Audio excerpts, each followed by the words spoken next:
بسم اللہ الرحمن الرحیم۔ السلام علیکم۔ جیسا کہ آپ جانتے ہیں پی ڈی ایم کے جو سربراہ ہے مولانا فضل الرحمان صاحب، انہوں نے ایک پریس کانفرنس کی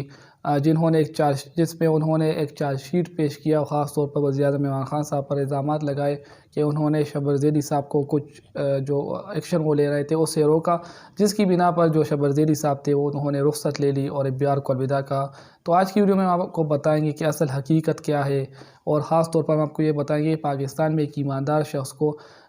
آفیسر بننا جو ہے وہ کتنا مہنگا پڑتا ہے، اور کیوں وہ دم دبا کر بھاگ جاتا ہے یا خاموشی اختیار کر دیتا ہے۔ تو اس کی کیا وجوہات ہوتی ہے، تو آج کی ویڈیو میں ہم آپ کو بتائیں گے۔ تو ہماری گزارش ہوگی آپ سے کہ یہ ویڈیو آپ پوری دیکھیں تاکہ پاکستان کا جو سسٹم ہے وہ کس طرح رن کرتا ہے اور اس میں کیا کیا خامیاں ہیں، اور کون آپ کو کام نہیں کرنے دے گا اگر آپ ایماندار ہوتے ہو تب۔ تو سب سے پہلے شبر زیدی صاحب جو تھے، وزیر اعظم عمران خان صاحب کی جب گورنمنٹ بنی تو انہوں نے اپنے لیے FBR میں جو ریفارمز تھے اس کو ٹارگٹ رکھا تھا، انہوں نے انتخابی منشور کا بھی ان کا حصہ تھا۔ تو اس کو پورا کرنے کے لیے ان کو ایک ایسی شخصیت کی ضرورت تھی کہ وہ اس کی جو ریفارمز ایجنڈا ہے اس کو لاگو کر سکے، تو انہوں نے شبر زیدی صاحب کا انتخاب کیا، کیونکہ وہ ایک ٹاپ لیڈنگ بزنس مین تھے، اور جو بھی اور مختلف قسم کے جو اکیڈمیز ہیں اس میں وہ لیکچر بھی دیتے تھے۔ تو وزیر اعظم عمران خان صاحب ان سے کافی پر امید تھے کہ یہ شخص جو ہے FBR میں ریفارم لا سکتا ہے، کیونکہ اس کو جو اصل مرض ہے اس کی تشخیص اس کو پتہ ہے۔ تو شبر زیدی صاحب کو جب لگایا گیا تو سب سے پہلے ان کے خلاف جو کنٹروورسی ہوئی، ان کے خلاف اپنے ہی ڈپارٹمنٹ کی لوگ جو تھے ان کی ماں پر جو ہے عدالت میں چلے گئے، اور کچھ بزنس مین تھے انہوں نے بھی ان کو سپورٹ کیا۔ تو اس بنا پر ان کو جو ہے ٹارگٹ کیا گیا کہ یہ جو ہے باہر سے آئے ہیں اور بہت سینئر افسران FBR میں موجود ہے، ان کی جگہ ان کو نامزد کیا گیا ہے۔ تو سب سے پہلے وہاں پر ان پر پریشر ڈالا گیا، جو کہ بعد میں جو کیس تھا وہ ڈسپوز اپ ہو گیا، اس کا کوئی نتیجہ نہ نکل سکا، اور ان کو کام جاری رکھنے کا کہا گیا۔ تو اس کے بعد جو FBR کے انٹرنل لوگ تھے تو وہ ان کے جو ریفارمز ایجنڈا تھا اس کے خلاف انہوں نے جو ہے برسر پیکار ہو گئے، ان کو ناکام بنانے کی کوشش کی۔ تو وہ کہتے ہیں، یہ میں ان کی بات کو کوٹ ان کوٹ کر رہا ہوں، کہ وہ خود کہتے ہیں کہ صبح کو جب بھی کوئی بھی آرڈر نوٹیفیکیشن ہوتا تھا وہ سائن کر لیتے تھے یا کسی کے خلاف ایکشن لینے کا فیصلہ کر لیتے تھے، تو شام کو وہ میڈیا پر آ جاتا تھا، اور وہ جو ڈاکومنٹس ہوتے تھے وہ لیک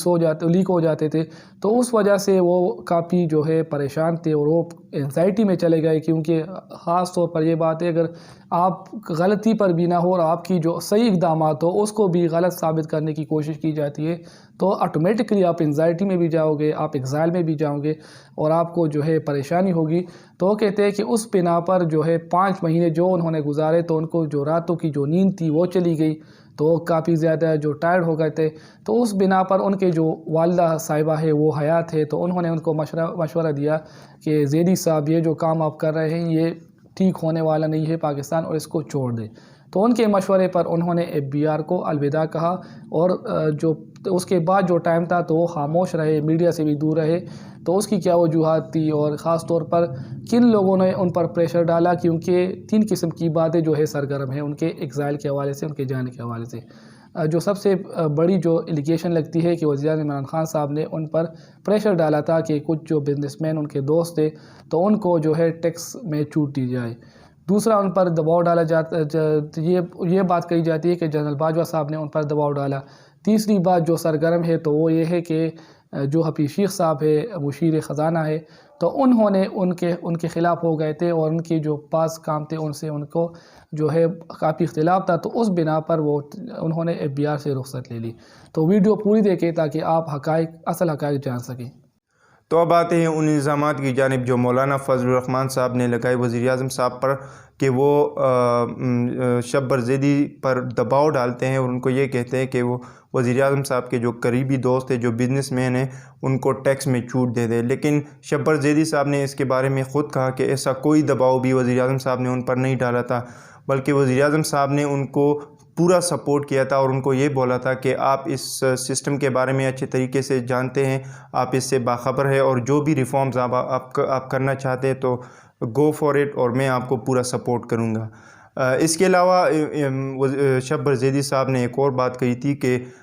جو بھی پارلیمنٹیرینز ہیں، جو کہ سیاستدان ہیں، بڑے لوگ ہیں، ان کی لائف سٹائل میں اور جو ٹیکس یہ دیتے ہیں اس میں ایک بہت بڑا فرق ہے۔ تو وہ ٹیکس انف ٹیکس وہ نہیں دیتے جتنا ان کو دینا چاہیے. تو اس بات کو بھی غلط بیان کیا گیا اور یہ کہا گیا کہ شبر زیدی صاحب نے یہ گورنمنٹ کے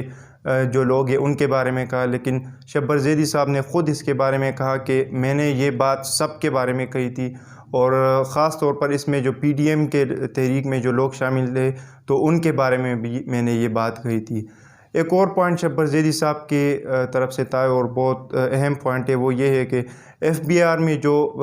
جونیئر آفیسرز ہیں وہ اس ملک کے لیے کام نہیں کرتے. شبر زیدی صاحب نے کہا کہ مجھے ان سے پوری امید تھی، ان پر یقین تھا کہ یہ لوگ ملک کے لیے کام کرتے ہیں، لیکن مایوس کن بات ہے بڑی کہ یہ بھی اس ملک کے ساتھ غداری کرتے ہیں اور اپنے لوگوں کو یہ ان کی چوری کو چھپاتے ہیں اور ان کا ساتھ دیتے ہیں، جو کہ ملک کے ساتھ غداری ہے. تو انہوں نے کہا کہ جو بہت سے جونیئر ایسے آفیسرز ہیں جو کہ ایمانداری کے ساتھ اپنی ڈیوٹی نہیں نبھاتے.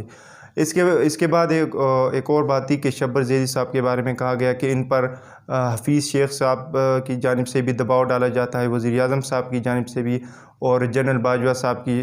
جانب سے بھی، لیکن انہوں نے کہا کہ ان تینوں کی سپورٹ مجھے بالکل حاصل تھی اور ایسی کوئی بات نہیں تھی کہ یہ مجھ پر کوئی دباؤ ڈال رہے تھے. تو